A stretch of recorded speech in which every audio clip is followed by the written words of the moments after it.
You're about to experience Healthline, a show where doctors from 𝗛𝗲𝗵𝗹 interact with you for a healthy, uplifting lifestyle. Moderated by Nicole Jacinto. You've got questions, we've got answers. So welcome to Healthline. Hi, everybody, and welcome to Healthline with 𝗛𝗲𝗵𝗹. My name is Nicole Jacinto. I'm your host.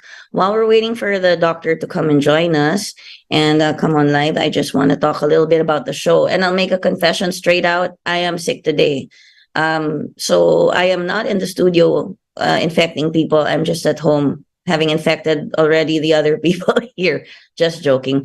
Just a word out to people. Remember that any kind of illness, any kind of cough, anything, please, continue following protocols, not just because it's not COVID.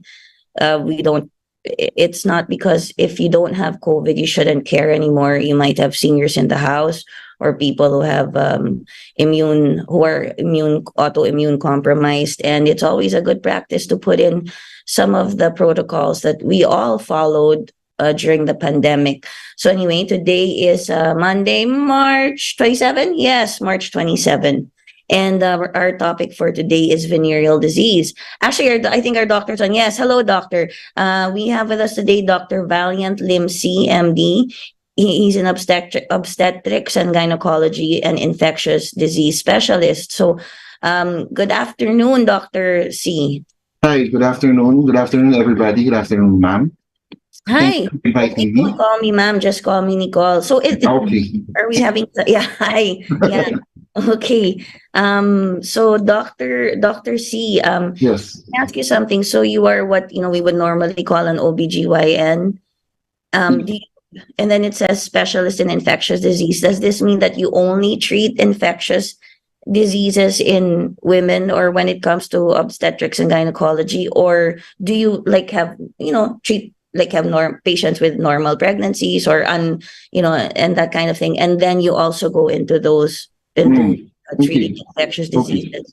First of all, I'm an obstetrician gynecologist, so I usually handle general obstetrics and gynecology cases. Now, for the infectious disease part, I usually treat infections related to the female genital tract. Tapos add on na yan, it's sexually transmitted. So usually I can also treat male partners. Then in particular, infection of the general health, in particular during pregnancy. Okay. Sometimes I can do also manage non-pregnant because it usually differ a little only. Yes, okay.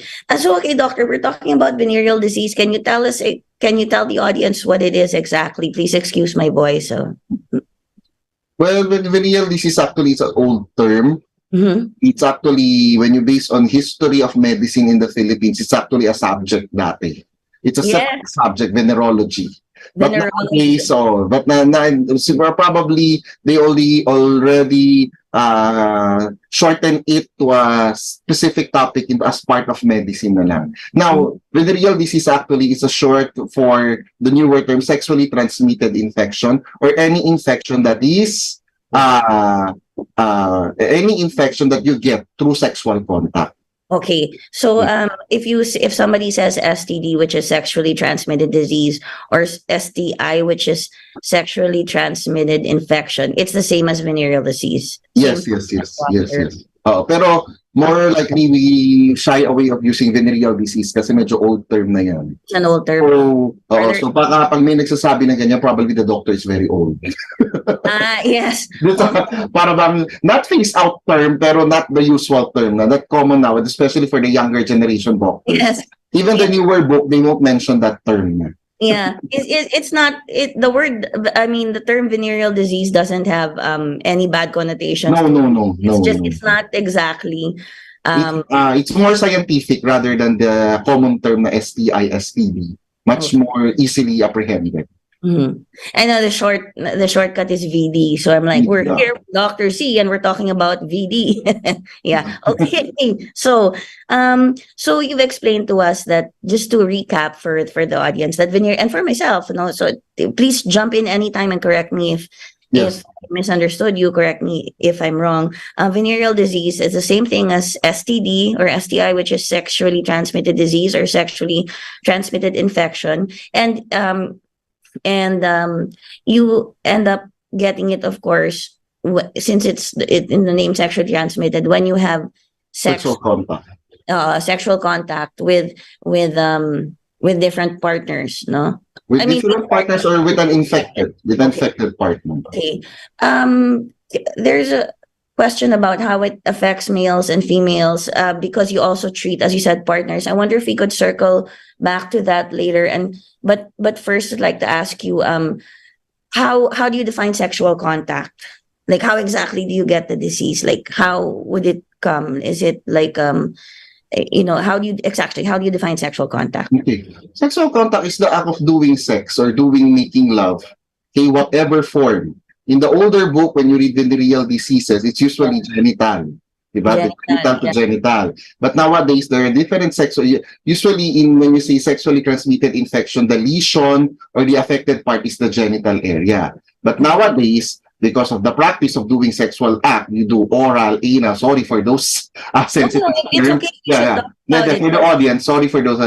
Some people would do oral or anal, or sometimes they would use toys. They get infected. So therefore, when you have STI, it's not exactly that you only involve the genital tract. Sometimes it can affect the oral cavity or the anal cavity, or sometimes it's a systemic illness na full-blown fever with rashes. There are disease entity, but the main culprit is through sexual contact. Kaya nag-start lahat yan. Okay. Sexual contact could be, before, as you said, if you look at the old books, they probably leave out some realities in life, no, and it's only the genitals that they concentrate on. But as you said, so if you have oral sex, meaning like fellatio, then it's a form of sexual contact. You could contract or spread a venereal, an STD that way, or an STI. Cunnilingus also would be one of the ways. Okay, and then of course, penis and vagina penetration, or penis and anal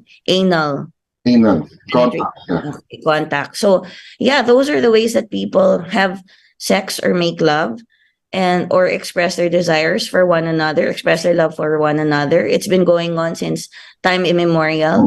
But some of them, correct, hindi express love, just express the joy of sex. Yes, just express desire. That's true. Yeah, it's part of life. It's true.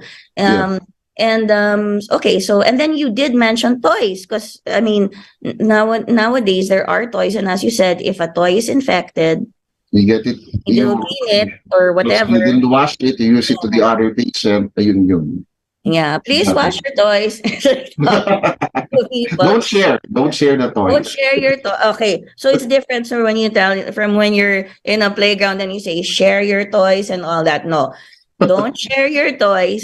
Wash your toys and put them away properly. Yeah, that's how it goes. Thank you, doctor, for being very open about it, because we have a lot of people who don't want to be open about these things, and you have to. It's part of the reality and things that you treat medically, no?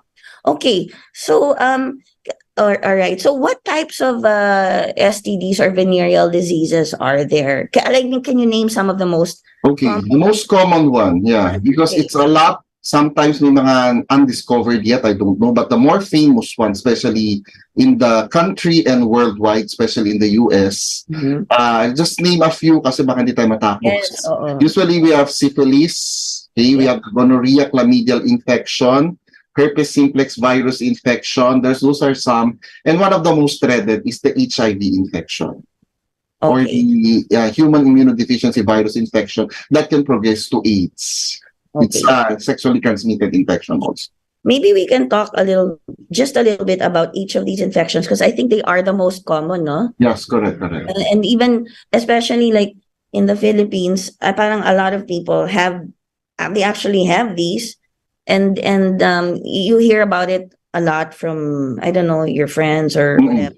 I have this, I have that. You're like, oh, okay. So syphilis. Can we talk a bit about syphilis? Okay. Syphilis is one of the more popular ones in the 1980s that they even thought about in health classes. It's a subject dati. Syphilis, you have older book syphilology, that's a subject.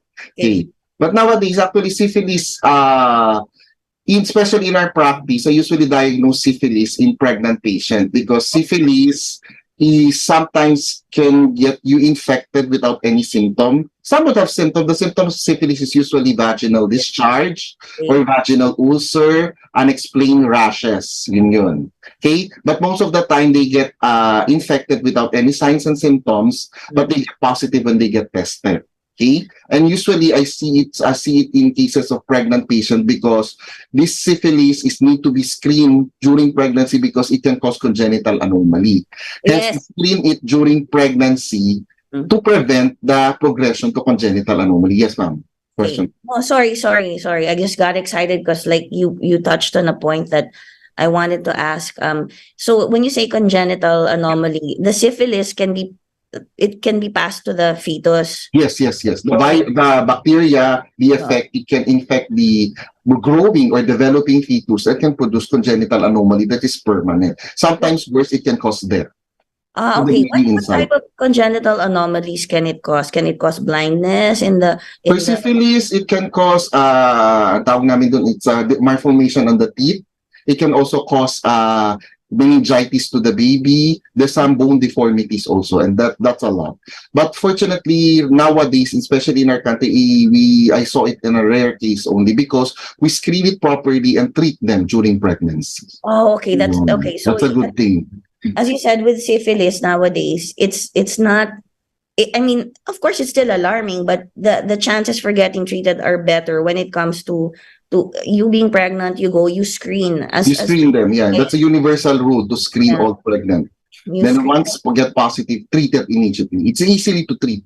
Okay, it's easy to treat nowadays. Yes. How about the partners of the pregnant women and how do you treat them? You usually advise if there's a mother that is positive for syphilis, we screen for the father.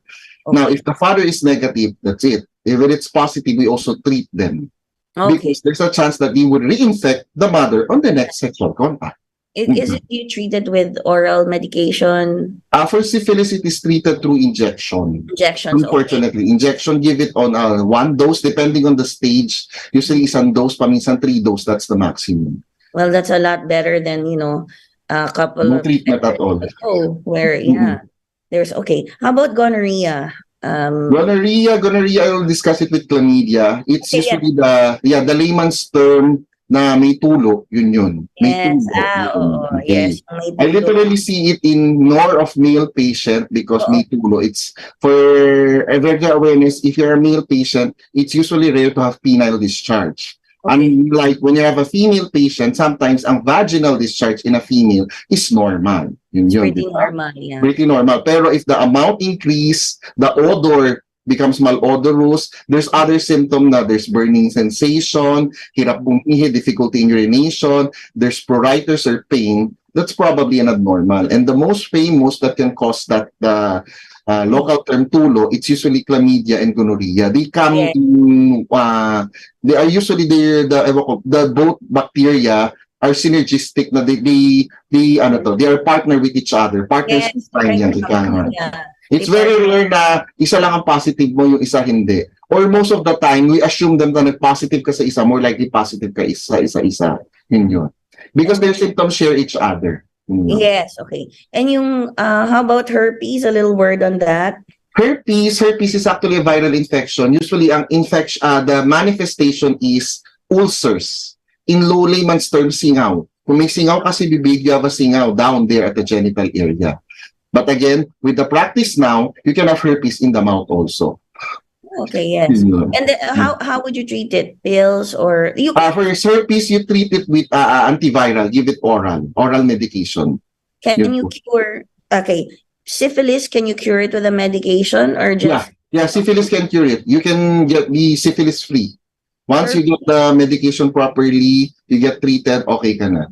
Herpes, can you cure it? Herpes, you only cure the symptom, but you do not eradicate the virus. So you can have on and off flare of the herpes lesion or herpes virus infection. Okay, so it stays to your body. Yeah, it stays to your body. It can flare anytime. But some may fortunate that it's only flare in one time for their lifetime until death. Some would flare every so often. If those cases, we usually give other treatment.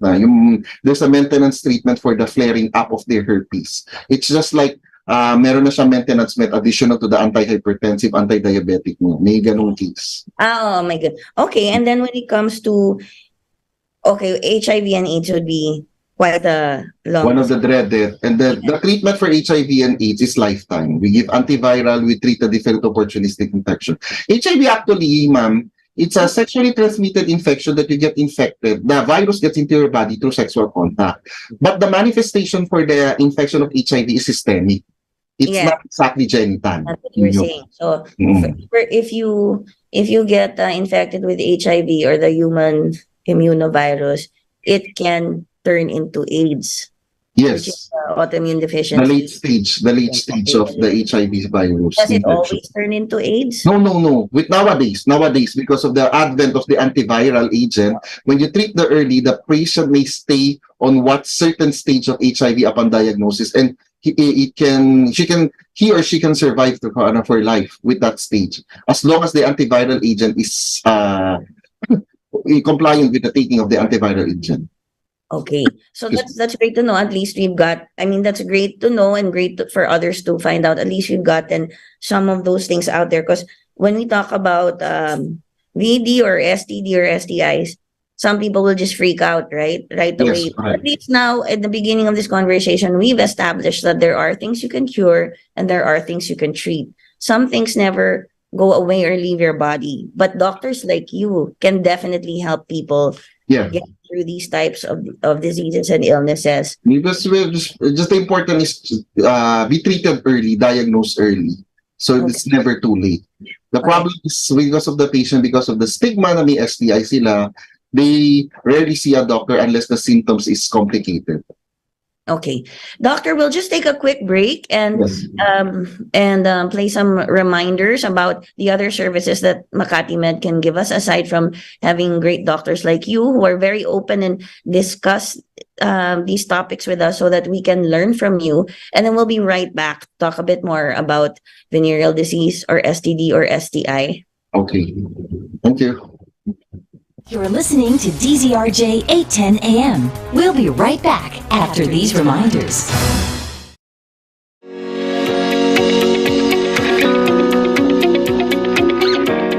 Hi, this is Dr. Jacinto from Makati Medical Center, and I'm happy to share that our world-class quality healthcare with the heart is now more accessible and affordable at Makati Med Care Access, Araneta City.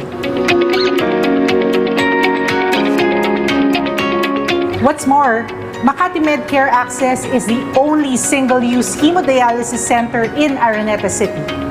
It's now easier for patients to avail of renal care services right in the heart of 𝗂𝗏. We offer health screening and diagnostic procedures in this facility at affordable rates. You can get services such as mammogram, ultrasound, lab procedures, ECG, and many others. We believe that access to affordable, quality, and compassionate healthcare is a basic human right. And we at Makati Med Care Access Araneta City are doing our best to make this possible to more people. You can find us at the ground floor of Manhattan Plaza Tower 1 in Araneta Center, 𝗂𝗏. We are open from Mondays to Saturdays from 7 a.m. to 5 p.m. and Sundays from 7 a.m. to 4 p.m. For inquiries, you may reach out to us at the numbers below. We look forward to serving you here at Makati Med Care Access, Araneta City.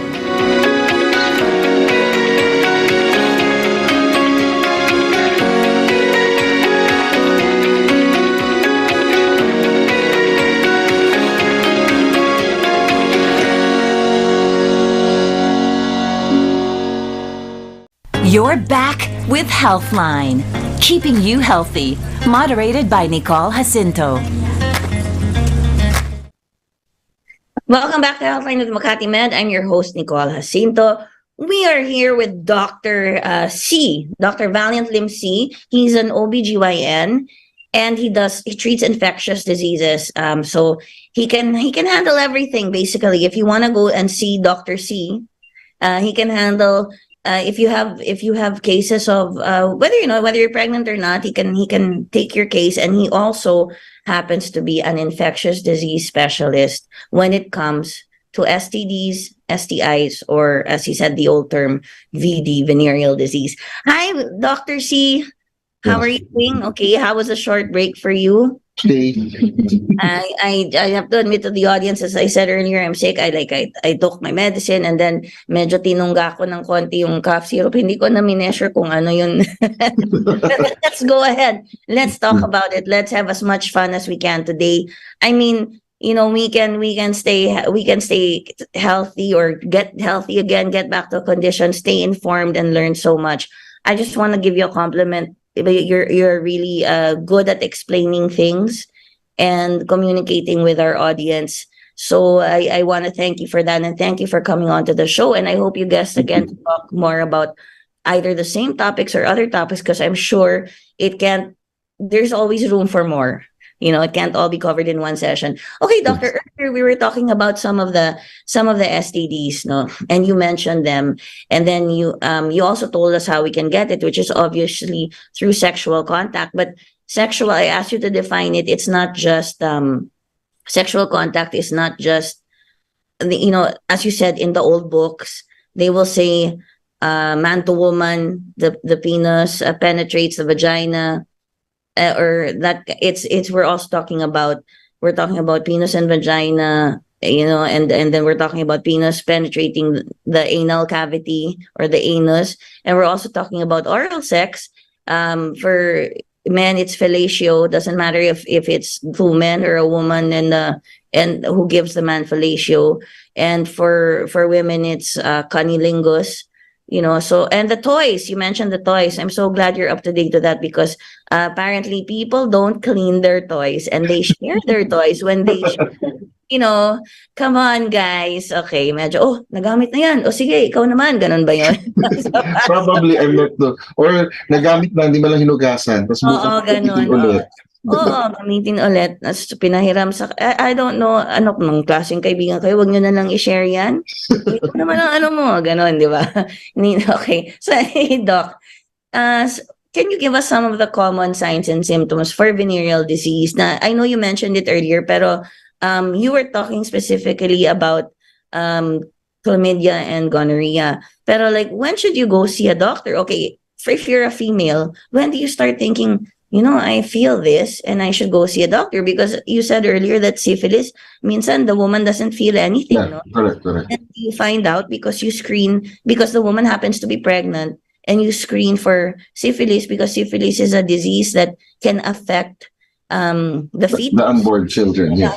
The unborn children. Am I correct in saying fetus? Is it fetus all the way? Yeah, it's okay. Okay. But it's a zygote again. And then Zygote, it's egg cell pa lang yun. Pero usually, zygote is actually the formation of the sperm and the egg. so when it's a fertilized Fertilized egg pa lang yun, hindi pa siya nag-i-implant. So, tapos pag nagiging sige. ayan, lalaki na siya. Dami kong gustong tanungin sa'yo, pero ito yung topic natin, so Opo. napasukin yun, alam mo, ganun ako. I just love talking to doctors. You have so much knowledge about our bodies that we live in and that we use, and I wish I could share this gift that's part of the show, the gift of spreading out the information that you have about to everyone, so we don't feel awkward in our body, so we know a little bit more. Plus, everyone's trying to use Dr. Google, but I think it's better to use doctors like you. Yeah. Okay. Dr. Google, you need to validate it. Not all Dr. Google is correct. Not everything there is correct. Okay. Okay, so can you give us some of the symptoms? And if you want to name a specific disease, that's fine. Or when it's a woman, when should she say, I'm feeling something funny down there? Or if it's a man, when he should start thinking about seeing a doctor? Okay. More common symptom, just common to male and female. Of course, I'm an OBGYN, usually see female patient. But the most famous or shocking symptom that might think that you have an STI, it's usually vaginal discharge, or in a male, penile discharge. Okay? As I told you, male, usually there's no penile discharge. So having a penile discharge in a male is considered abnormal. It's already abnormal once you have this. For the female, the vaginal discharge, for a physiologic, it's only a little amount, whitish or colorless, non-foul smelling. But the amount, if it increase or it becomes different from the usual, you might suspect that you might have an STI. But not all cases, because in some vaginal discharge in female might not be STI related. But it's usually there's an infection down there, but not exactly sexually transmitted. Okay, but most of the time it is sexually related. Okay, other symptom that might you suspect you have an STI is usually, aside from discharge, is the presence of ulcer or new growth in the genital area. Ulcer, singaw sa genital area, whether male or female, or new growth, it's like may tumubong like a warty lesion or tumubong parang mass down there at the genital area. Unless proven otherwise, you might think of it's an STI. That's the two more common symptom and chief complaint of the patient consulting to the clinic. Doctor, can you define for us, when you say, for a female first, when you say genital area, can you define exactly what it is? Because there's... Okay, for the genital area, the vagina, down inside. Of course, the inside you need to seek OB-GYN para makita lang yung sa loob. Pero the outer appearance, the right and the left labia, down the inside, down to the passage of the urine and the passage of the menstruation, the vaginal canal, those compromise of the genital area of a female. Any lesion, any discharge coming out of that is considered abnormal unless proven otherwise. Well, okay, so just that area, not the clitoris or the... It's kasama rin po yun. The clitoris is also included. Okay, and then what about the outside surface where there's hair? It may be affected. The outside area, that's the mons pubis, is actually part of it also. Okay, and then how about let's say yung mga singit? Yeah. Singit, it's very rare na usually. Singit, usually it's a skin disease na. But sometimes, especially if you have a vaginal ulcer or vaginal ulcer, the ulcer might migrate there up until there. Might affect that part also. All right, okay. That was just to be clear. In males, where would the singaw be? Exactly. What is the... Usually on the tip of the penis. Usually that's the common that I see it. Okay. Because that's the part of the mucus, kumbaga parang soft tissue, as compared to the other part, it's a skin. So rare siya magka-ulcer. Most of the time, it's on the soft tissue part. Soft tissue, okay. Or the mucosal part na tawag namin. So mostly it's there, but can it sometimes appear on, like, let's say, the scrotum and the... Yeah, it can also have. Just akala nila sugat lang or what, that's already an ulcer. And mind you, especially for the male, he can also examine the anal area because of the practice also. You can also see that. Yes. Okay, yes. So, also, let's say females, no, if you were engaged in anal. Yeah, also involved. But usually we examine when the female patient naman pag nakahiga, when we examine it, we also involve the anal area na rin, nakikita na rin. Okay, so that is, how do you diagnose them? Like just by sight? Do you interview? Are there certain tests, blood tests? 80% of the time, especially for the common infection like herpes, which is the more famous genital ulcer na painful, through clinical history and physical exam, you can diagnose it already.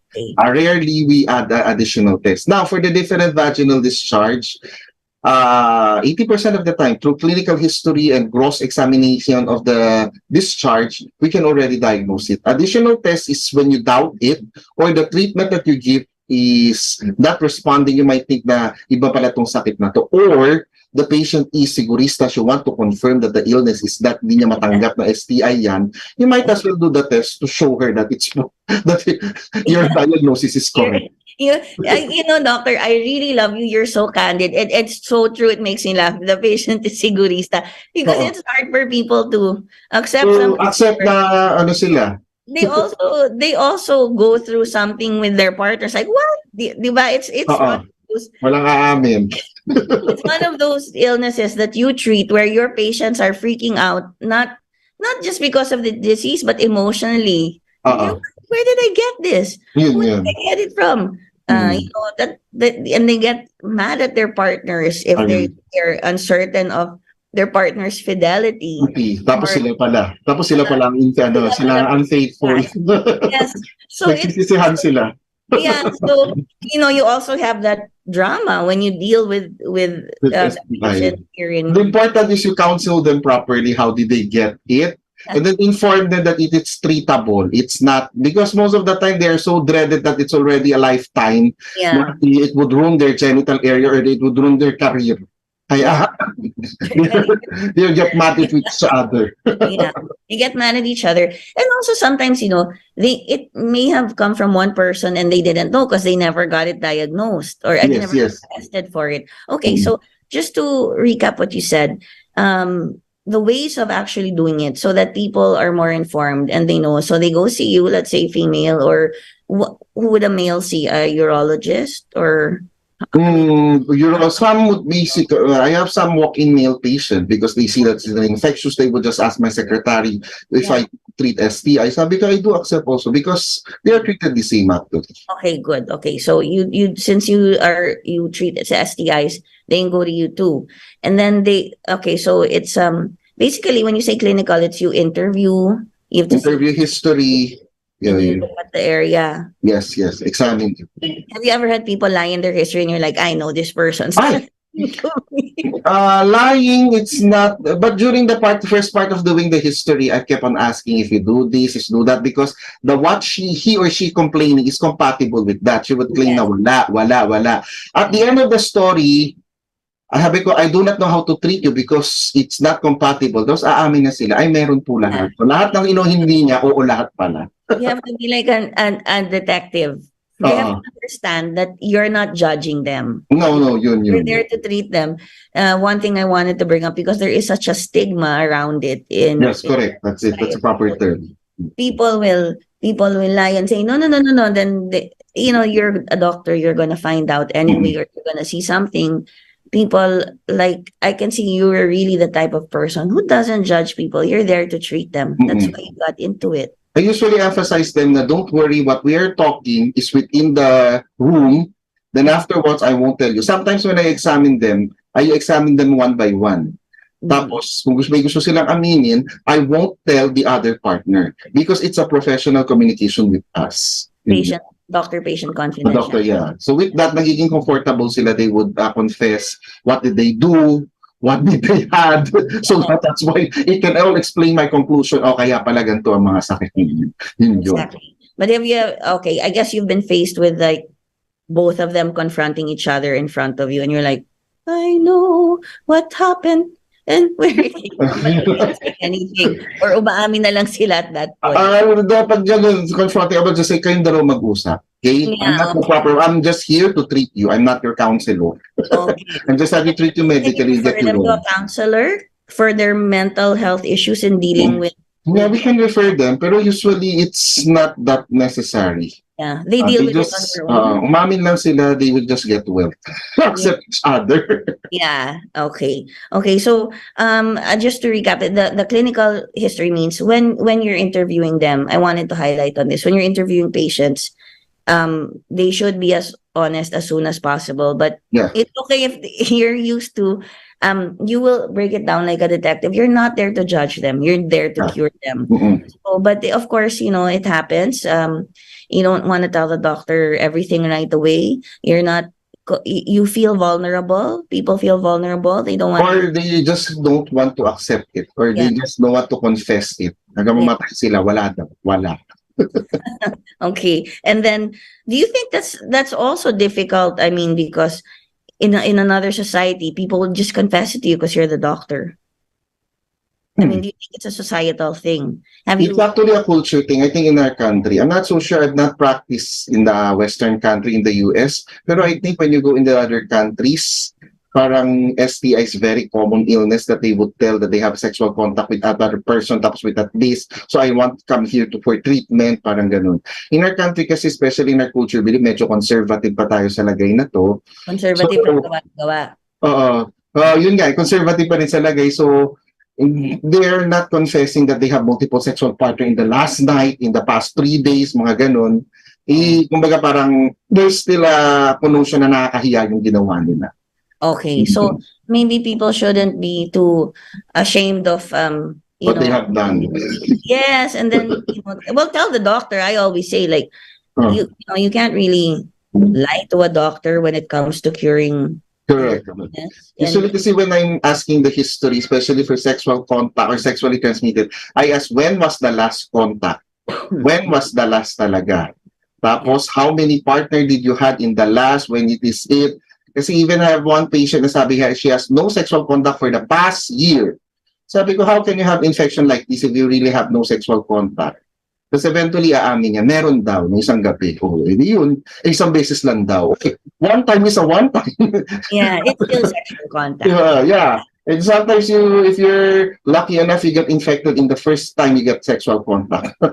Yun. Okay, and then you can see it. They can, or how do you catch it? Okay, because I was trying to say, what if they've contracted it? I mean, what should they do? How would they catch it early in terms of like going to see you? So, basta if they experience these symptoms. Symptoms, probably. Early symptoms make you doubt. You immediately seek consult. Okay. And okay, but before going to like how people in terms of how they react with their partners, let's say the partner has it and they don't, can I ask you to talk a little bit? You said the partners, chlamydia and gonorrhea, yung may tulo. Ito yung sinasabi na may tulo.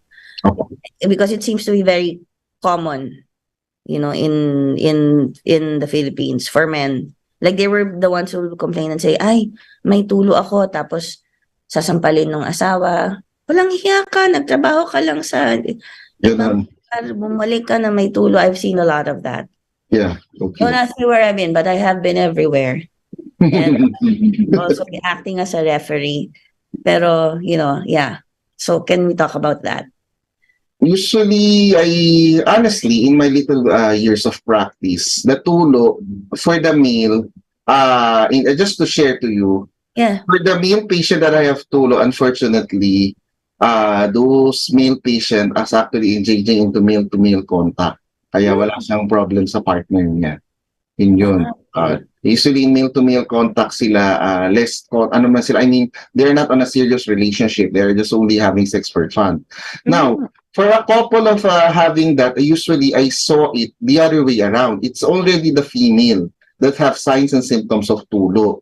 Then it's when I diagnose them with chlamydia and gonorrhea, we treat them. I usually treat also that. We usually, we do that. It's, ang tawag namin dun is, expedited partner therapy. Whether the partner is symptomatic or not, we try to treat them, especially when it comes to chlamydia and gonorrhea also, only. Because if you want to really know if the patient is having chlamydia, gonorrhea without any signs and symptoms, there is a test that you need to do. That's a PCR testing, medyo mahal yun. Now, I usually offer them to the patient na pag ayaw nila mag-prophylactic treatment or you give the preventive treatment. Kasi sabi ko, sir, si misis nyo may gantong signs and symptoms compatible with chlamydia, ginamot ko na po siya. Since kayo yung huli niyang ka-sexual partner, kahit na wala kayong symptoms, might as well take this medication. But if they refuse, sabi niya wala daw talaga siyang sakit, if you want to prove it, I usually offer them the testing, just to be sure. Because my concern is for their female patient. Napagaling ko siya, ayaw magpagamot ng male, mamaya mag-contact sila, mahawaan ulit kung talaga ang carrier yung male. Now, if they refuse it, I just convince them na try to make proper sexual contact even after 3 to 6 months because sometimes the bacteria, actually, when it stays to your body, in theoretical time, sometimes it's wear off in 3 to 6 months by experience, but that's not written in the book.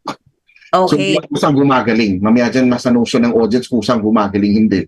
Hindi yan. Pero siguro ano lang, nasi-seal off, nawawala lang ng katawan. Probably. So just to recap, you've encountered a lot of patients na if they're male, they don't have these like problems with their partner because usually it's male to male contact that is a sexual contact that is not. You find it a lot of the patients you've treated are males who are male and have contact with other males and they wanted to do it just for fun. They're not or whatever it is. No, they're not in a committed relationship.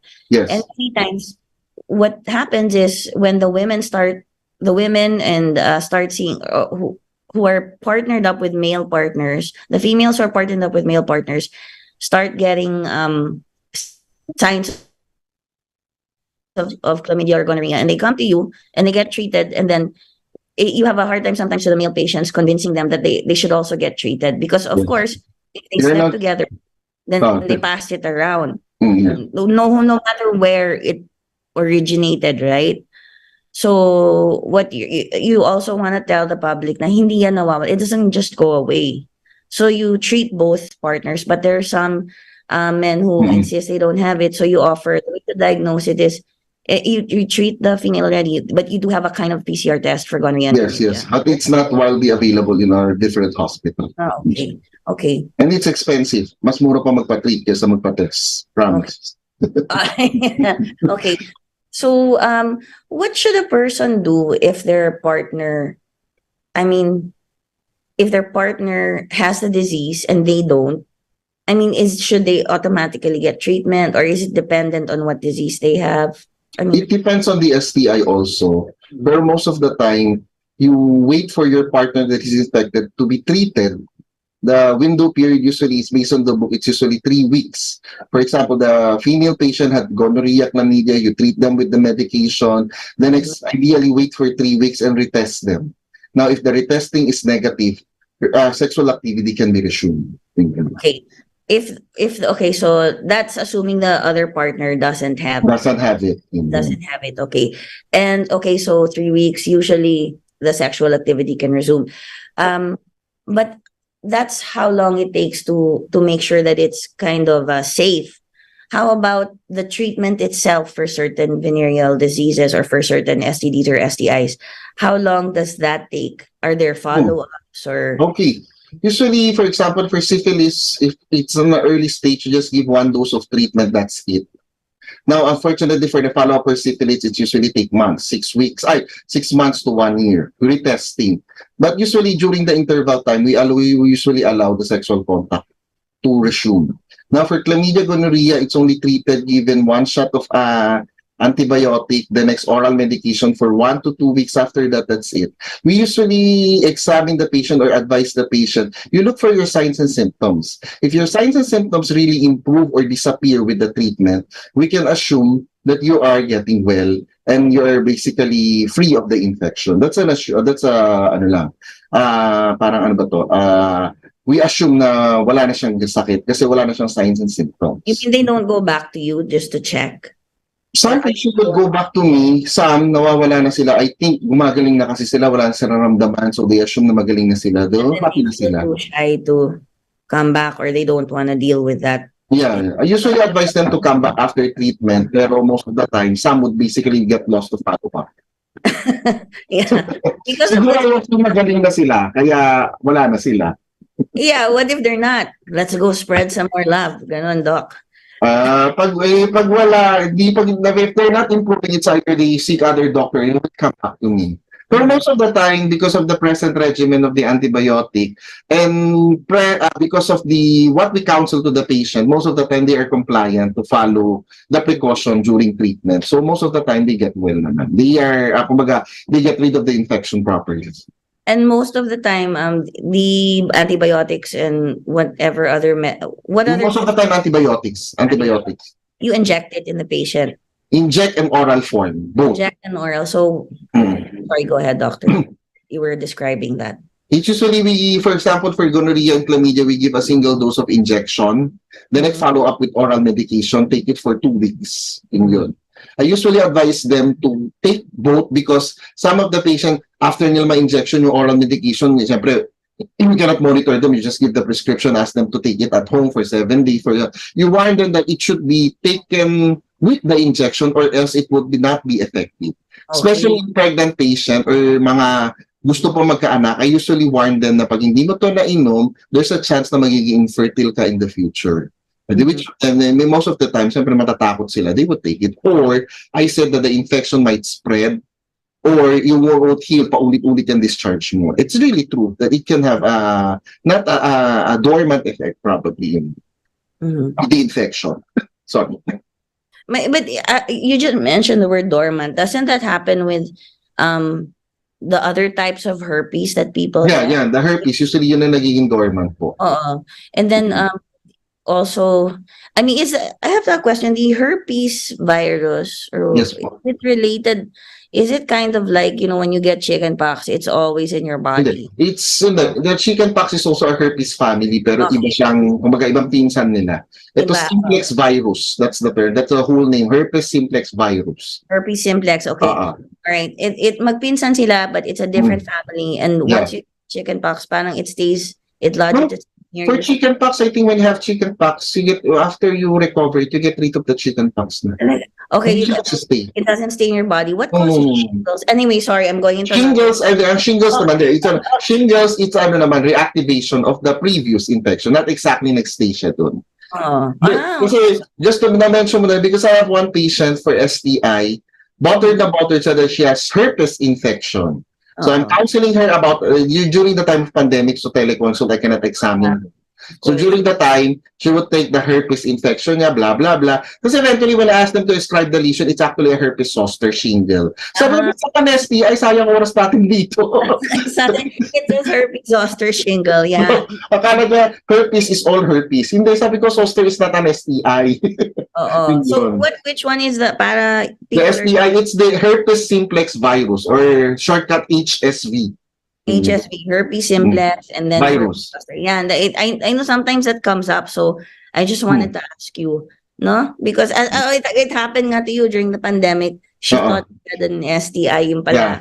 It's a herpes. It's a shingles pala. Yun.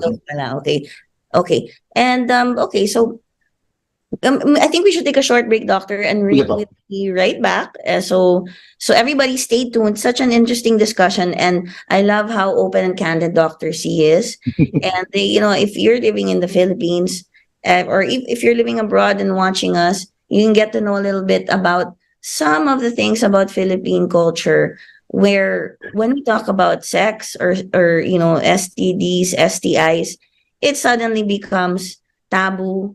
There's suddenly such a stigma to it that parang censored. Yeah, why should it be? We have to educate ourselves. So it's great to talk to someone like Dr. C. So we'll be right back after these reminders. Stay tuned. You're listening to DZRJ 810 AM. We'll be right back after these reminders.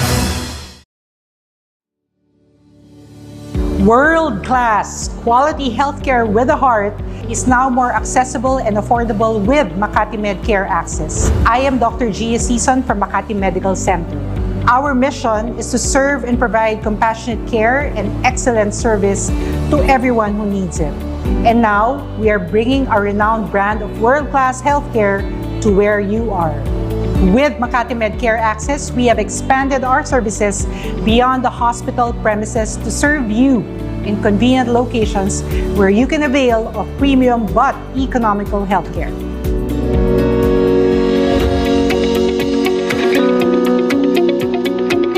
The Makati Med Care Access Araneta City is where we offer health screening and diagnostic procedures.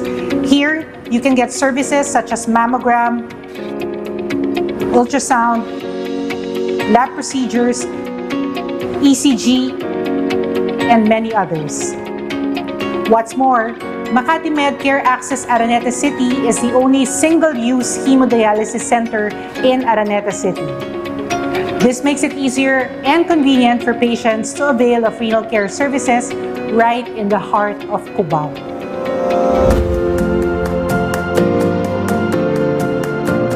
Here at 𝗛𝗶𝗵𝗶, another Makati Med Care Access Clinic is located, offering outpatient care like consultation and diagnostic procedures such as medical assistance, hospital admission assistance, blood pressure monitoring, laboratory tests, and X-ray, among others.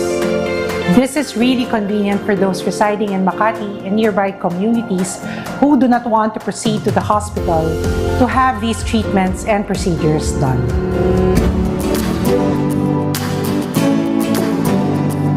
The Makati Med Wellness Center, located at Ayala North Exchange, is a warm and comfortable space where executive checkups and services for holistic patient care and wellness can be availed of. In this wellness center, we have a skin and laser hub, diagnostic imaging, health screening, mind and wellness care, and physical medicine and rehabilitation. It is equipped with modern facilities and has competent healthcare professionals who are committed to deliver premium, personalized, and easy access healthcare services to adult and pediatric patients alike. It is connected to the main hospital by a bridgeway at the side of Ayala North Exchange.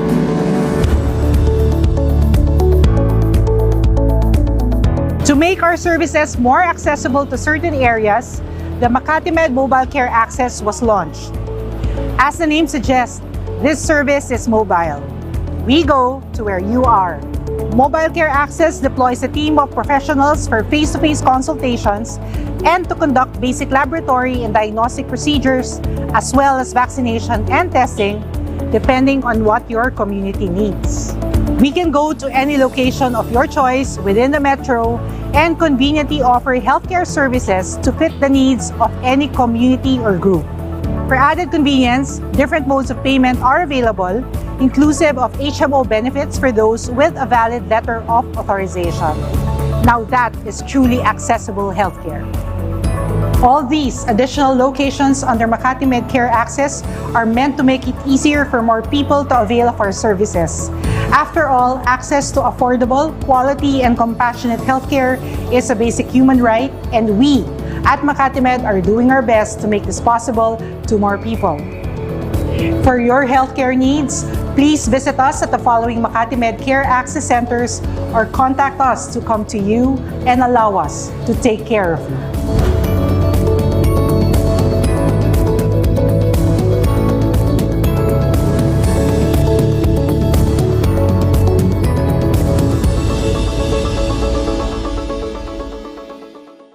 You're back with Healthline, keeping you healthy. Moderated by Nicole Jacinto. Welcome back to Healthline with Makati Med. I'm your host, Nicole Jacinto. Wow, my voice seems to be getting better. No, spoke too soon. I am Drink sick. lots of fluid. Yeah, Tubig lang yan. lots of fluid, and it's just when the coughing starts, I wouldn't want to interrupt you without, and it's got that phlegmy thing to it too. I can feel it crawling up my lungs. I'm like, oh my gosh, here we go. Okay, so we are talking about venereal disease, STDs, STIs, and during the break that we had, there were some reminders about Makati Med and the services that they can offer. I'd like to remind people about that. So apparently there are 4 new places where you can go. I guess they're, I would say, satellites of the hospital, and they give you services and tests. You can have it done there instead of going to the hospital. I guess it would also help in terms of minimizing time for lining up and Para decongest the main hospital. Yan ang purpose. just the main hospital. A lot of people also, since the pandemic, they would prefer to go somewhere else. Yes. I know I preferred to bring the people I was, let's say, taking care of at the time. If I make the appointment, can we go somewhere else? If this can be done somewhere else, because the hospital needs, you're more exposed there, and also it needs to provide its services to people. It's not just the people who get COVID, but people who need operations while COVID is happening. The more important one for the hospital to be for. If somebody had gotten shot, they have to prioritize them. Yeah. If somebody needed surgery for, I don't know, knock on wood, appendicitis, or somebody got pregnant and was giving birth, they would need the services of the hospital and with all of the, the health protocols that were going on, and all the added, I guess, team pressures, things that needed to be done. So I find that a lot of people, including myself, did not get checkups much during COVID. We were just like, oh my God, please don't let me get sick, During COVID pandemic, all our wishes wag tayo ma-infect. Di ba rin mga ibang sakit? Yes. And you were like, to the other diseases, please hold on and don't come out. Please hold on and come out. So I think this is quite traumatic to a lot of people. These centers that you have will help. And I did try the Makati Med, the care from, I called that number. I tried it. I made an appointment for someone to get a blood test at home. And, so it was quite convenient. And you can still do that. Basically, that service that they had, basic tests that the Dr. Gia Season was talking about, you can still do that at home. And I guess, let's say if you're consulting Dr. C, a patient could do that and then have it sent to you, no, Dr. C? Yeah. Okay. All right. By the way, since we're in the middle of this, do you want to plug your, not plug, but wrong word. Would you like to talk about anything like your office hours, or your how can people get in touch with you? Usually, you can see me on my website, on the Makati Med website, or on my teleconsultation app, Series MD. Then it's usually book for appointment. Because my clinic usually is by appointment only. Okay, by appointment. So check out the Makati Med website and you look for Dr. C. Yes. And it's by appointment only. Okay. Okay. All right. Okay. So do you do teleconsultation first and then you see people in person, or Amidst the pandemic, most of the time I do teleconsultation. But now that the pandemic, I cannot say it's over, but we're going back to a bit of normal. I usually see the case. If the case is need runs face-to-face, I usually met them face-to-face. But if it's only for a counseling or for a laboratory interpretation, I usually ask them to do teleconsultation para save time, save effort. That's right. That's right. Because of the traffic, iba traffic pa rin. I know, yes. With that alone, you could, bumabalik na traffic. bumabalik na. I know. I'm like, I just stay at home more if I can. Tas ang mahal pa ng gasolina. Correct. Here we go. Okay. Talo ka. Oo. Doctor, what safety measures can a person take to reduce the risk of contracting venereal disease, or how can it be prevented? Okay, so aside from one, abstain, don't have sex, what are the other ways that we can lower our risk? Nasagot nyo na nga yun, dapat abstinence. Pero syempre, it's very impossible, especially nowadays. Okay? If ever you practice safe sex, the first thing is abstinence. As I told you, it's impossible. Now, when you engage in sexual contact, you engage it with your only partner. You do sex to make love, not to make fun. Okay? Most of the time that the STI that I see in patient, it's usually not all, but the bulk of it, it's usually having sexual contact with different multiple partner in the past few days, in the past few weeks. Yun. It manifests in the past few days? Ganun kabilis mag- Yeah, there are cases that, there are cases. I think I have one patient na parang first sexual contact pa lang niya, a week after, she developed herpes simplex virus. So, well, at least you curtailed it, right there and then. As you were saying earlier, like, because you've been saying a lot, no? First, someone won't admit. A lot of patients here don't admit that let's say they've had sex with other people because they don't want to be seen as, they don't want to be judged because they were unfaithful to their partner, because they usually have a partner or something, and then you find out that they've had sexual contact in the last few days with someone else who's not their partner, whether it's a female, whether it's a woman or a man, no? Or whatever. Some of the dictum is especially for younger age, ayaw nila paalam that they already engage in sexual activity. Okay. Do you see more younger patients than older patients at this point, or same? It's usually mixed. It's usually for around 20s to 40s. Yeah, rather, I rarely see older patient pa nga. It's usually start from age 20 up until age 40s. Okay. Rarely see older patients, but sometimes there are these I want to be macho men in their 60s or something, or they're going through andropause or something like that, and then they just decide to throw away 30 years of marriage and go out and venture. Have you seen any of those? Yeah, I have one patient that I think is 60 years old male having a sexual partner, and I think it's 20 years old. Parang ganun. I think that's a case of a herpes. That was years ago. Ang biling pa sa akin, wag ko daw sabihin sa misis niya. Sabi ko, hindi naman pwede. Hindi ko naman sasabihin. Hindi naman pwede because will also get sick, right? Yeah. Pero sabi ko, during that time, ang dalalan niya yung kanyang partner na 20, hindi yung wife niya. Takot siya malaman ng wife niya. So I told her, better inform her wife because she need to be treated. Ngayon, kung ayaw mo, it's not my fault. But I already mentioned you. I've already warned you. Yun. Well, that's the thing also. Do you usually tell people you should inform all your past sexual partners? Ideally, yes. So where to find them, Yun.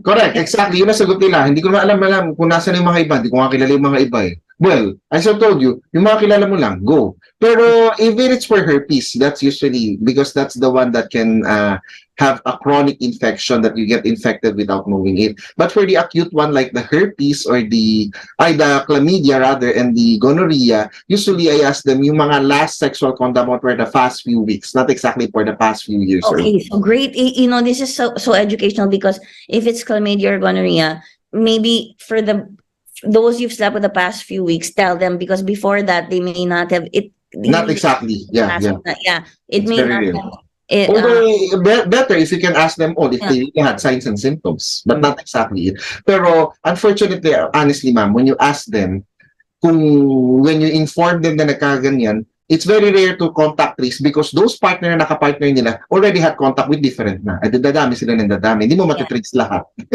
So Hindi mo it's sila like matitrace. you need more than an Excel spreadsheet to do. You Kasi need the purpose of telling your previous partner that you had it is for them to be traced and to be treated, not to spread it. Pero the moment that you inform them, malaman nakipag-contact na rin sila sa iba. Adi, ano kung hahabol? Hindi mo na mahabol yun. So okay, it's really a cultural thing that you know they don't want to tell. First of all, they don't want to tell the doctor, but they're there in front of you. They don't want to tell their partners, and they don't want to tell the people they've partnered up with in the past. Yeah. Kasi Very pagpipilihan sila or kaya magchichismisan daw sila. So, bayaan mo na daw sila. Yun. Totoo naman eh. Oo. I mean, chismis na, you know, they could have gotten it, they could have been faithful to their partner, then their partner gave it to them, or maybe it's something in the past. So, you know, so many assumptions, no? Okay, so one is abstinence, second is, as you said, try to stick to one partner only. Yeah, stick to one partner. Otherwise, three, how about prophylactics? Do you recommend? Prophylactic, we do not advise. But, the safest, well, then not the safest, but the most logical prevention that you can do, especially for male patient, is used to use condom. Okay. That's the most that we can advise, although as I told them, condom, it's not 100%, and even it is less than 50% that you can get protected. Because, for example, for HIV, the condom virus is smaller than the hole of the condom hole. So, more obviously, it can traverse also the condom. But unfortunately, because we have left no other preventive barrier for them while doing the sex na hindi natin sila mapigilan, so that's the piece of advice. At least use condom. But I do not guarantee use condom para sure. I never said that. Yeah.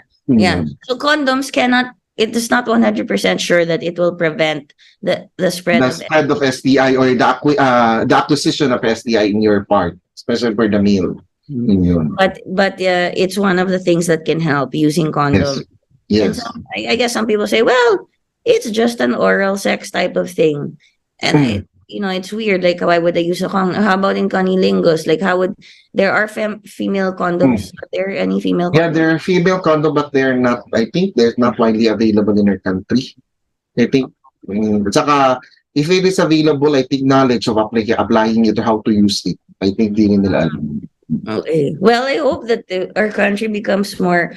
I mean, there are policies where we become more active in informing people about these things. At least try to prevent it. So condoms, there are female condoms available. And as you said, even if they were available, people wouldn't know how to use it. Yeah, for female condom. We need more education, no? Or would you be willing to be part of a movement that educates not only older people? Yeah, okay. Oh, okay, we have a text message here. It's a question from Mitch. Doc, what advice can you give to a teenage na mga bata na sexually active na? Okay. Yun. From the start, we are still Filipino culture. Hindi dapat sexually active pa mga bata, di ba? Dapat pag mature na, tapos na studies. Pero in the US, in the other countries, it's common to them, no? Now, for advice for our teenage that is sexually active, practice safe sex. Yun, that's the most. Condom. And the advent of vaccine, dito ko papasok. There's a vaccine also to prevent the different STI, but not all. Especially in female patient, female patient, correct. There's a vaccine for cervical, the human papillomavirus, the HPV. That's the only vaccine available. The other vaccine is Hep B. Oh, I feel sorry, ma'am. I failed to mention hepatitis B is also one form of sexually transmitted infection. Yes. But you can get infected through through sexual act. Then it can affect your liver. Kaya hindi siya masyadong nasasama sa STI. Hep C rin ba? Can Hep C? Hep C is more of blood-borne. More of like blood. Those. Yeah. Pero kasi it can also become an STI kasi when you're doing sexual contact, there's a tendency na mag-break ang genital area, ang anal area ng skin, may dugong papasok, ayun rin, kaya bloodborne na rin siya. Okay, bloodborne. Yun. For Hep B, Hep B kasi it can be transmitted through the secretions of the genital and it can affect the liver. Kaya hindi na siya masyado nasasama sa STI because the symptoms is more of the liver, mukhang more of illness and cancer. You can also catch it by eating somewhere, so parang hepatitis B, no, that's hepatitis A. Sorry, hepatitis B. Hepatitis B, yun lang yun. It's a sexually transmitted bloodborne, similar to C. Yun. Okay. Now, yun, I inject it because there's a vaccine also. So, for hepatitis B, to prevent you to getting protects you from contracting the virus of hepatitis B if ever you get one. Kasi it's not exactly an STD, but you can also get that through sexual contact. And more dreaded pa yan sa STD because ang kalaban mo liver cancer. Sigurado yan. Yun. Doctor, we just need to take a short commercial break, but we'll be, folks, this is such an interesting conversation. We'll be right back with Dr. C. And if you have any questions, quickly send them in because we don't have as much, you might not have as much time as you think with Dr. C. And I will ask a lot of questions, but if I see that your questions are there, I'll prioritize yours. Okay, thank you, Dr. C. Everybody, stay tuned to Healthline with Makati Med. We'll be right back. You're listening to DZRJ 810 AM. We'll be right back after these reminders. Double R is now at Radio Bandido, an informative program that tackles all issues concerning all walks of life, delivering hottest issues and events, with health consultations on air and a lot more, with your host veteran newsman Ricky Sunga and master entrepreneur Ruel So. Double R sa Radio Bandido every Saturday from 10 to 11 a.m. You can catch Double R on DZRJ 810 a.m., Radio Bandido TV Channel 224, TV Plus boxes, and streaming live on Facebook/DZRJ 810 a.m. and YouTube channel DZRJ 810 a.m. Radio Bandido.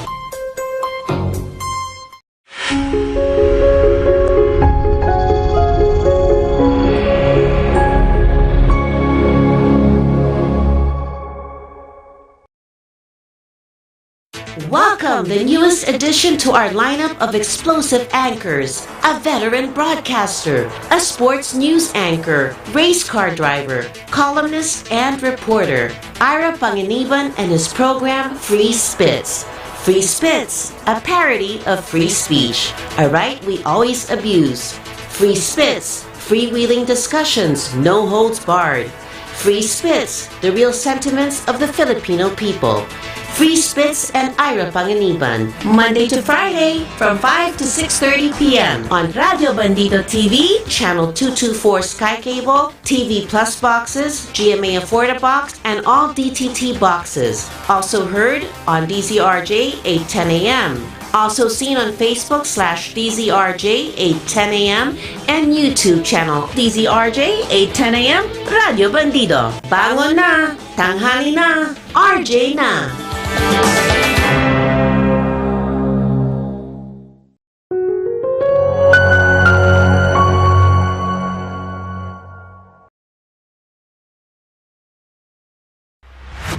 Sally Masa, with host Sunny Industria, digs into current events and human interests. All viewers and listeners are invited to take part in the discussion. All opinions are welcome and respected. Sally Masa is open to assist those experiencing injustice. The motto of the show is, if God is with us, who is against us? Seen every Saturday from 4 to 5 p.m. on Radio Bandido TV, Channel 224 Sky Cable, TV Plus boxes, digital free-to-air Channel 29, Facebook.com/DZRJ 8:10 a.m.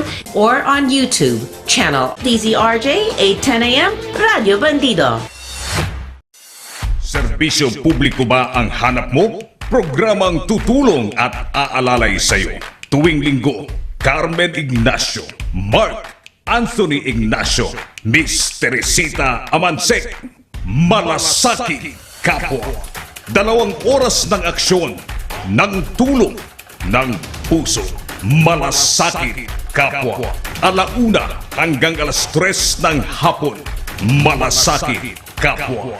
Mapapanood at mapakikinggan sa DZRJ 8:10 a.m. sa Radyo Bandido TV, TV Plus boxes, Sky Cable Channel 224, Digital Free-to-Air Channel 29, Facebook.com/DZRJ 8:10 a.m. at sa YouTube channel DZRJ 8:10 a.m. Radio Bandido. Malasakit Kapwa.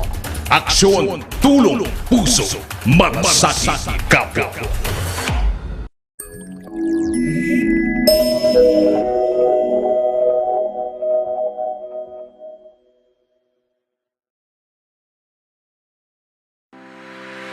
Good News Pilipinas with host Francis de Guzman is advocacy in action, which brings to you exclusives to enhance life's values that really matter.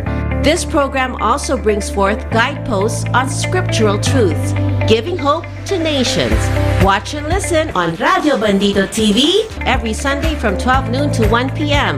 on Channel 224 Sky Cable, TV Plus boxes, digital free-to-air Channel 29, DZRJ 8:10 a.m., Facebook.com/DZRJ 8:10 a.m., and YouTube channel DZRJ 8:10 a.m. Radio Bandido.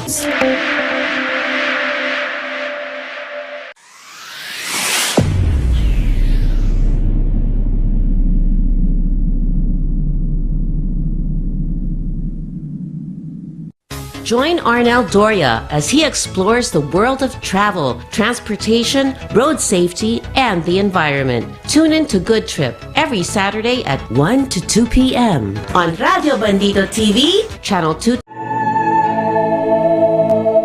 Be enlightened with inspiring stories. Interesting biblical features. And insightful interviews with the pillars of our Catholic faith.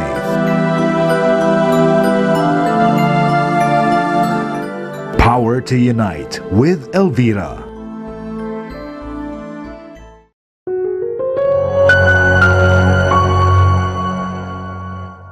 You're back with Healthline, keeping you healthy. Moderated by Nicole Jacinto. Okay, everybody, welcome back to Healthline with Makati Med. We are coming at you live from our various locations. That's the power of technology right now, and we're thankful for it because we can share and continue on. I think we learned a lot how to use technology in good ways during the pandemic, as opposed to just having it there to distract us. Ako nga sa pandemic lang ako natuto mag-Zoom. I'm not. I have a love-hate relationship with my phone, my apps, and my computer because they're always changing. I mean, I don't know. I come from people who are my age, I would say, are much more well-versed in technological stuff than I am, even those older than me. But I always had this sort of longing and nostalgia because, when I grew up, we were running outside, riding bikes and things like that. And of course, I appreciate all the technology we have now. This is like stuff we dreamed of when we were kids, but it's all too fast. That's because of marketing thrust. And here we go. Iba naman topic yun. Pag-usapan natin yun next time. Next time. Pero it has helped you in your practice, no? Yeah. Pandemic. During pandemic. And even for the conferences, nakatulong siya. That you need to attend face-to-face And you can attend the conference, you get updated with the latest trend. And you can do follow-ups also with patients. Yung parang what you need is a conversation or clinical in like interviewing them lang and not exactly having to see them in person. It has this use of technology. The downfall, if especially for discharge and you need to be physically, obviously they cannot squat in front of the screen to you. I'd like to see that though. Well, I'm imagining it and I'm like, can you hold the phone so that doctor can see? You're like, okay, right. Wag masyado. Baka mamaya sabihin niya mas scandal siya. Or we're not circulating. Well, that's it. That's part of why people have this stigma. But we can talk about it and make light of it, and let's get rid of that stigma. But I have a question for you. During the pandemic, now, as we're talking about, I just thought of this. Like, did you find that you had an increase or decrease in patients with sexually transmitted infections or diseases? Because people were staying away from each other. I think yes. During the pandemic, I rarely received. I really don't know if the STI during pandemic decreased, or they just do not do consult, they just sleep on their phone, or as I told you, paminsan gumagaling ng kusa yan. Yun lang, you have the remnant effect. Exactly. You don't know if it's because people were not having as much sexual contact, or let's say being unfaithful partners.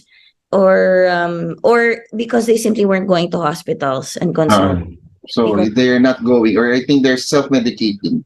Kasi most of the time, especially for those suki na magka-STI, they know what's the treatment na. I have one patient just would text you, Doc, can I go? Kasi parang may ganun na naman ako. Can I get the shot? Sabi ko, okay. Feeling nila vaccine yung shot, babalik na sila for the shot.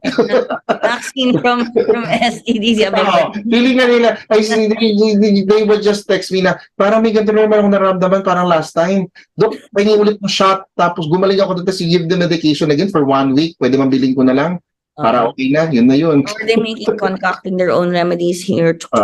Sometimes they're not exactly, but sometimes they're experimenting for different antibiotics. Okay. Hopefully, there's some drugstore that would give the over-the-counter even if it's antibiotic. They would just experiment it, just try to drink any antibiotic. That they assume that basta may infection sila, just drink antibiotic. But there are certain antibiotics that target certain infections. Yeah, correct. And not all is specific. So sometimes it's just a waste of money to taking that antibiotic. Because it doesn't quite get it, it's not enough. Yeah. Okay. Well, are there any special considerations for pregnant women who have venereal disease, Doc? For in particular, for pregnant, because that's our job as an OB/GYN infectious, is you treat the sexually transmitted infection in the mother in order the mother not to transmit it to the unborn children, because the unborn children first might die because of that infection, or have congenital anomalies, or that baby unborn would have that STI upon delivery. And the one example is HIV.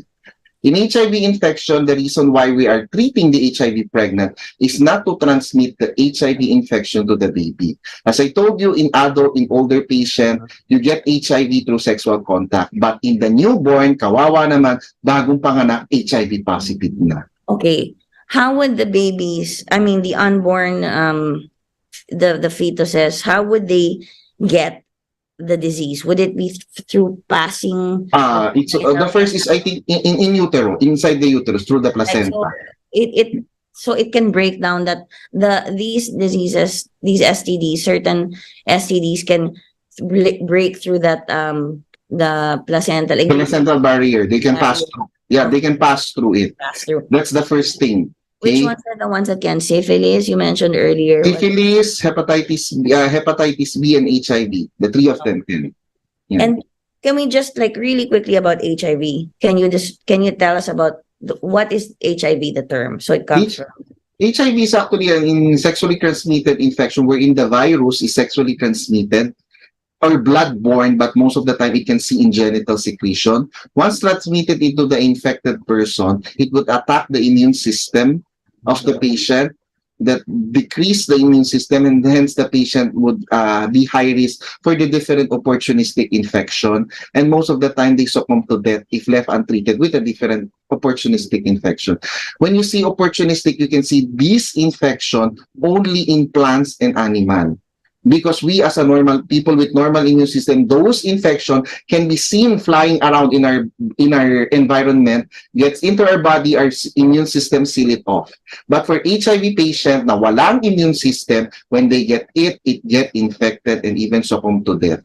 For if ever we normal person get that infection, it is easily treated. But for HIV infected, it get worse and even goes to death. So if I'm understanding this correctly, HIV is a human immunovirus. Immunodeficiency virus. Immunodeficiency virus, okay. Gets into your body because it makes your immune system deficient. That's Yes, right. yeah. I-attack yung immune system, parang kinakain yung immune system mo, so nawawala yung immune system. So it gets into your body through sexual contact. Can you also get it through sharing of needles or used needles? Yeah, it can also because it's a bloodborne. But in the percentage of those bloodborne, unless isang litrong dugo ang shinare sa'yo, from that needle, it's very low, less than 1% through needle. Not even just a tiny prick. It's there's a risk. You need to get tested if really, and you need to get running for you to know. Yeah. Pero the chances is very low. Okay, so once somebody has the HIV virus in their body, it's actually a virus, it starts breaking down The immune the system. immune system, and then they can acquire AIDS, which is acquired immune deficiency syndrome. Wherein that's already a full blown that the immune system is zero out. The next different infection is seen in your body. Okay, so for example, something as light or small as, let's say, we could recover from it if we don't have HIV or AIDS. A cold can turn into full-blown pneumonia. Yes, correct. That's what happens. And then the pneumonia of a HIV patient is a pneumonia of a very immunocompromised that I think the bacteria is usually seen in animals, hindi sa tao. Sa kanya, na-infect talaga. So that's what you're talking about when you say opportunistic diseases. Yeah, yes, Parang your body just becomes so weak and it breaks down. Something like, how about physical wounds? Do they not heal? Or it's more of like, It easily get infected, the wound. There's also poor wound healing probably because it's easily get infected because the skin has also a flora, or sometimes the wound is spontaneous. There's also a skin disease of a HIV infection. Okay. When you say the skin also has flora, you mean it has outside like glands, animal. No. There's a normal bacteria seen in our skin, but in HIV infected, it becomes opportunistic that get infected. Like our skin normally has all sorts of bacteria. Yeah. And there's good bacteria, bad bacteria. But when your immune system is good, you just seal it off. You neutralize it. All right. And for those, just to recap, for those who are the pregnant women, your number one priority is to prevent the unborn. Treat the mother, woman, but also prevent the unborn from getting the disease. Do you usually perform cesareans or something? Does the unborn? It depends on the case. For HIV infection, by dicto, it's not on a strict rule, but by default, especially if the infection of the mother is not well treated, not well controlled, we do cesarean section because the way when you deliver it vaginally would become an additional load of infecting the baby kasi infected in utero. Yeah, there's always a risk when you do the vaginal delivery. Okay.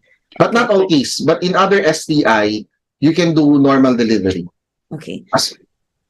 Doc, are there any support groups that are available for those who have contracted venereal disease or contracted? I'm not that aware, pero I think the support group, I think it's for HIV. There's many different support groups. So it's by illness, not by the STD per se. It's by illness. So for HIV and AIDS, there are many support groups. Tapos I think there's one that updated. It's for hepatitis B. Okay. So it's not it's an STI pero more of a liver illness siya. I think there's a support group rin natin. Dati na I've attended one of their convention, Yellow River something, I'm not so sure.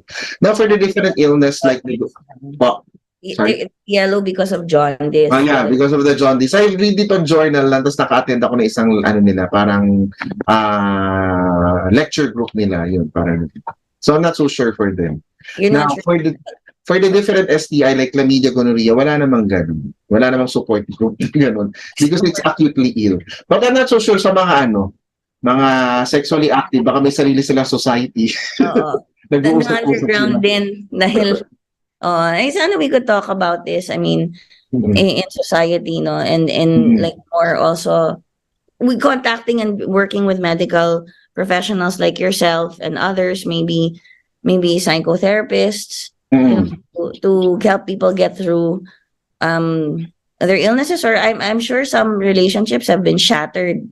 Yeah. So the discovery of because of how our society is, the discovery of STDs or STIs, they just they just get shattered. And as I said, you must have seen you must be exposed to a lot of drama or situations that can be funny. And can be funny if looked at in a certain way, but also are very painful for other people, for the ones going through it, or the ones. The drama usually I see it in talagang couple na hindi nila akalain magloko lang yung isa.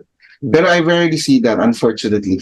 Because most of the time I only see the different sexually active young people that will just get contact with one another, get infected, come consult, tapos tawagan nila, uy, may sakit ako, ganyan lang yan, down the line. So mostly you see people from their 20s to their 40s. Yeah, 20 to 40s, that's the average. I rarely see elderly. Just ko pag may nakita ba akong elderly, hindi ko na alam. Magugulat na ako sa kanila. Do you see more females consulting, or well, because you're an OBGYN? More female.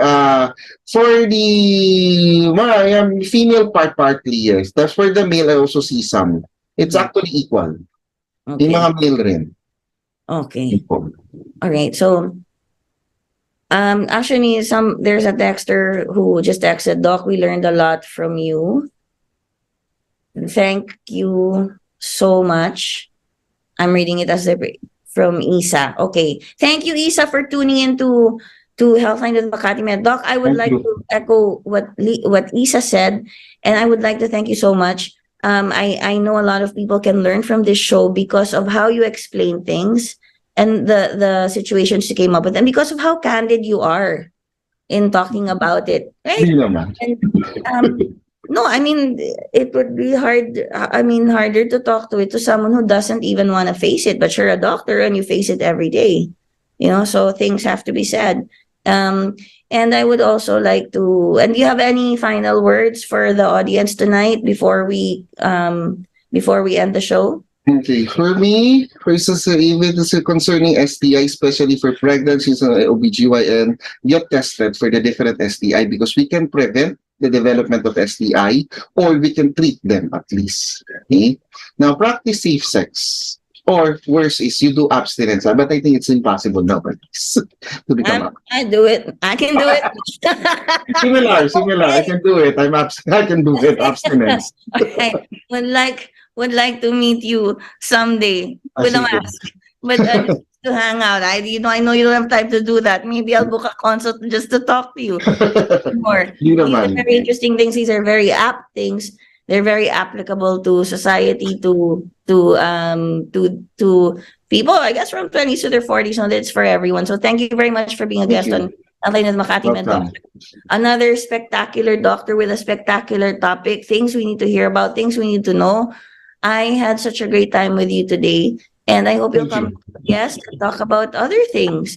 Yeah. And, maybe you can come with a female OBGYN and a male OBGYN and I'll ask you guys questions. That would be fun. Not exactly STI. I can also handle general OBGYN cases. Yeah, that's why. If you come back with another OBGYN, my colleagues at Makati Med. Yeah. It would be nice to discuss something else that's related to that, and you and a female, so I'll see okay. It's nice to do that sometimes. You'll see what no, or they agree, they disagree. But anyway, I had a lot of fun today, and that's part of my job, is to also have fun because not only are we trying to be informative and educational with this show, we also want to uplift people. And if we can be entertained while we're learning, why not? Okay. Thank you, Doctor. Thank you so much. Welcome, welcome. The technicians and the producers. Thank you to Nina and of Skin Philosophy, and thank you to the station. I would like to thank also my mom and Marjorie because they're watching, and say hello to Tata. Okay, thank you, Doctor. Anyone you'd like to say hello to? No na. Ano wala. No, wala na. We will keep the okay. Also, hello to Sam. Okay, well, that's it for this evening's episode. Thank you so much for tuning in and bearing with me through my and cough and all of that. Magaling ka na. We'll see you guys next week back here on DZRJ 8:10 a.m. Radyo Bandido. www.facebook.com/DZRJ 8:10 a.m. That's 810 a.m. Radyo Bandido. Remember.